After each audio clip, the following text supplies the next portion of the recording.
बातमी गोंदियातून. गोंदियामध्ये एक भीषण अपघात घडलेला आहे. भरधाव बसची दुचाकीला जोरदार धडक बसली. त्यामध्ये एका बाप लेकीचा दुर्दैवी असा मृत्यू झाला. गोंदियामध्ये ही घटना घडलेली आहे. 4 वर्षीय वेदिका वसाके आणि सूरज वसाके यांचा मृत्यू झालाय. अपघातामुळे बराच वेळ खरं तर वाहतूक कोंडी झालेली होती. वाहनांच्या रांगा सुद्धा लागलेल्या होत्या.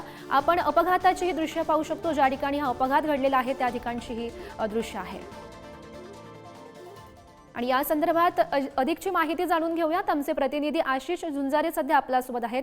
आशिष, नेमका हा अपघात कसा घडलेला आहे? कारण यामध्ये बाप लेकीचा मृत्यू झाल्याची सध्या माहिती हाती येते. हो, नक्कीच ही दुर्दैवी घटना घडली आहे. गोंदिया जिल्ह्यातून जे राष्ट्रीय मार्ग 53 जातो त्यामध्ये रात्रीच्या सुमारास एक खासगी बसने दुचाकीला मागून धडक दिली. त्यामुळे बाप लेकीच्या जागेत मृत्यू झाला आहे. अक्षरशः ते चिरडून गेले होते. आणि मुख्य म्हणजे या मार्गावर अशाच घटना घडत राहतात. मृतकामध्ये 35 वर्षीय सूरज वसाके व 4 वर्षीय वेदिका वसाके यांचा समावेश आहे.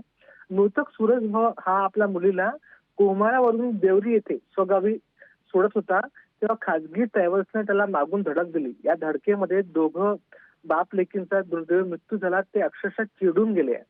या अपघातानंतर राष्ट्रीय महामार्गावर काही काळ जी वाहतूक होती विस्कळीत झाली होती आणि दोन्ही बाजूला जवळपास 3 किलोमीटरपर्यंत वाहनांच्या जे लांबच लांब रांगा लागल्या होत्या. नक्कीच आशिष, दुःखद अशी ही बातमी म्हणावी लागेल. धन्यवाद दिलेल्या सविस्तर माहितीसाठी.